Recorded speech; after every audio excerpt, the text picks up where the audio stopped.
सकाळीच कामाचा इतका गोंधळ झाला होता की स्मिताची फार चिडचिड चालू होती. वर्क फ्रॉम होमने तर अगदी जीव कंटाळला होता. पीठ मळत असतानाच नेमकी दाराची बेल वाजली.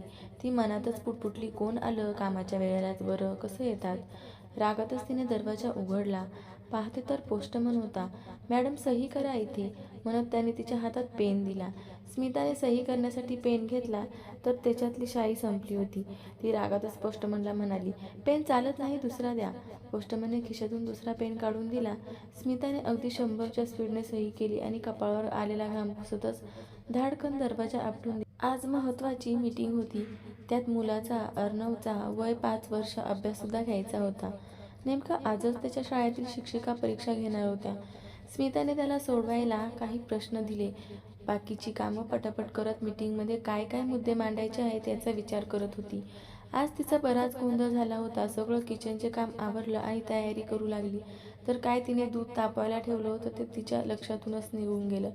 गॅस बंद केलाच नव्हता. चकाचक केलेलं स्वयंपाकघर पूर्ण दूधमय झालं होतं. दुधाचा ओघळ पूर्ण किचनपासून हॉलपर्यंत गेला होता. साफ करण्याशिवाय पर्याय नव्हता. ओटा साफ करत असताना तिला बॉसचा फोन आला. तिथून बॉस तिला सांगत होता, स्मिता, आजच्या मीटिंगची तयारी झाली आहे ना? हा क्लायंट खूप महत्त्वाचा आहे. अजिबात मला काही गडबड नको. स्मिता किचन आवरतच म्हणाली, हो सर, मी छान तयारी केली आहे. तुम्ही अजिबात काळजी करू नका. Boss, good. तिने फोन ठेवला. गडबडीत जात असताना तिच्या पायाखाली अर्णवची छोटी कार आली आणि तिच्या पायाला जोर लागली. वेदनेने ती विव्हळली. मीटिंग जॉईन करायची होती म्हणून तिने पायाकडे एकदाही डुंकून पाहिले नाही. लगबगीने पुन्हा ओटा साफ करण्यास निघून गेली. फडकं हातात घेऊन तिने ओटा साफ केला. आजचा दिवस खूपच विचित्र आहे. एक काम धड होईना. तेवढ्यात अर्णव आला आणि म्हणाला, आई, मला ना तुला काहीतरी दाखवायचे आहे.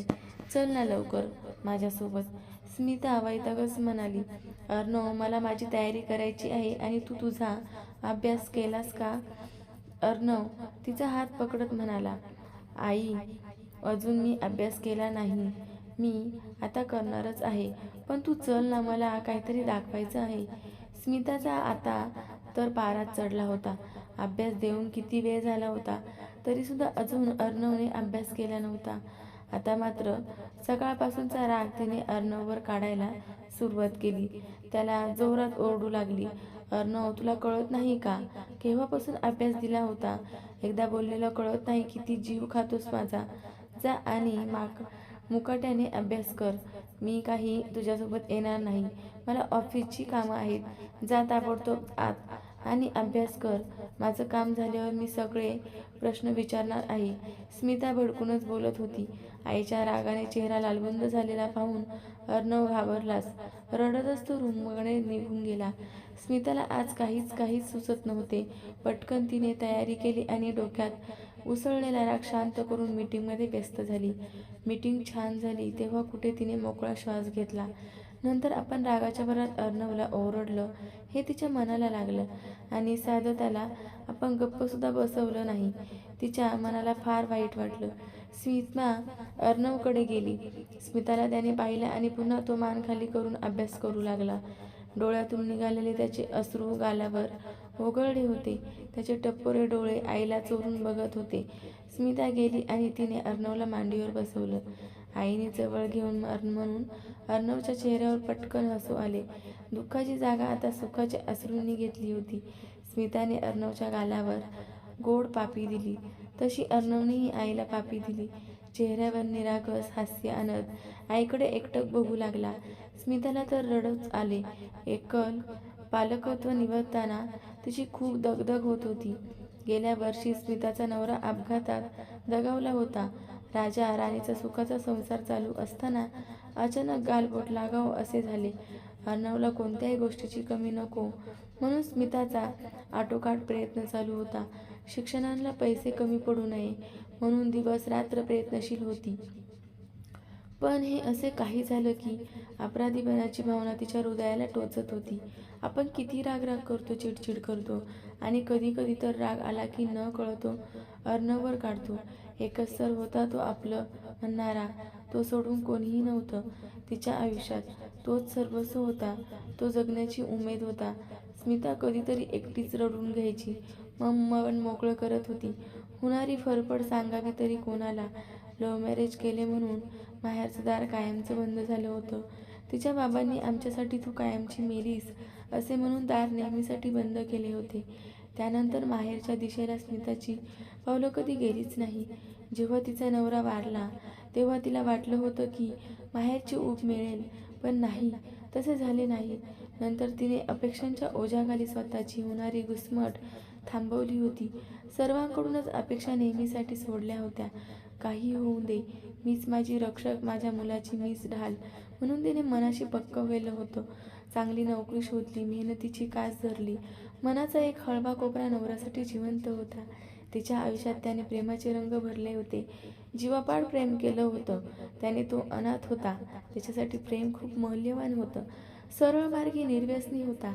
शिक्षणाच्या जोरावर त्याने चांगली नोकरी मिळवली होती. बस हेच तर आवडलं होतं स्मिताला. एका मैत्रिणीच्या ओळखीने त्याची ओळख झाली आणि स्मिता वाहवत गेली. खऱ्या प्रेमात हो, पण स्वतः आई झाल्यावर कळलं तिला आईवडिलांचं मन. आपण खरंच दुखावलं स्वतःच्या आईवडिलांना. ही सल कायम राहिली. अचानक आपल्यावर जीवापाड प्रेम करणारी आई म्हणाली होती, तू कधी सुखी राहणार नाही. अचानक भूतकाळातल्या कटू घटना प्रसंग डोळ्यासमोरून भरभर जाऊ लागले होते. आज ही अशीच बाथरूममध्ये जाऊन खूप रडली. स्वतःला सावरलं. मनाचा बांध पुन्हा एकटवला.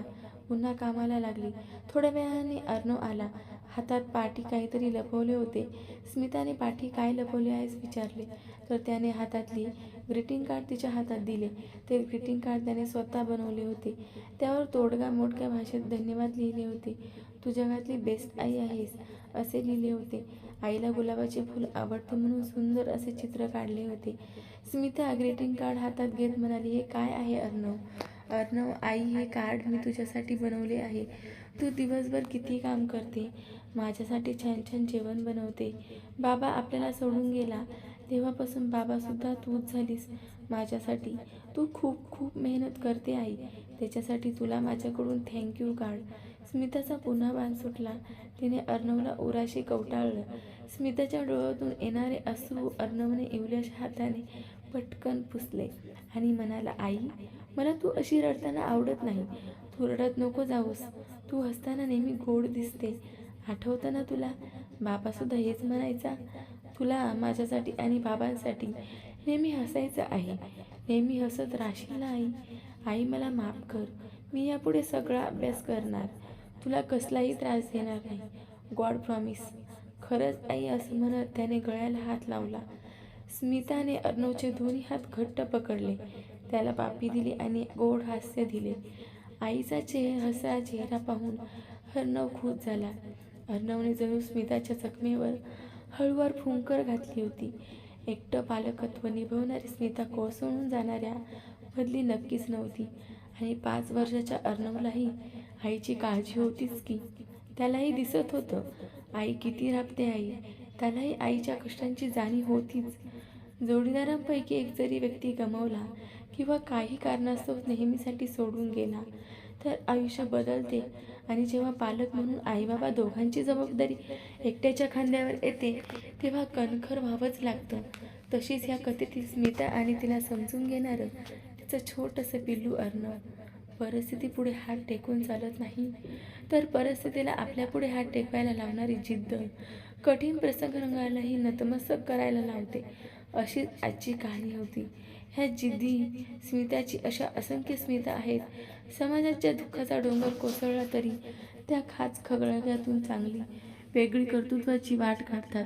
अनेक कठीण वाटा तुडवत त्या परिस्थितीला सामोरे जातात. स्वतःचे एक वेगळं विश्व निर्माण करतात. स्वतःचं अस्तित्व निर्माण करतात. त्या कधीच परिस्थितीसमोर झुकत नाहीत, थकत नाही. अशा असंख्य समाजातील स्मिताला मनापासून सलाम.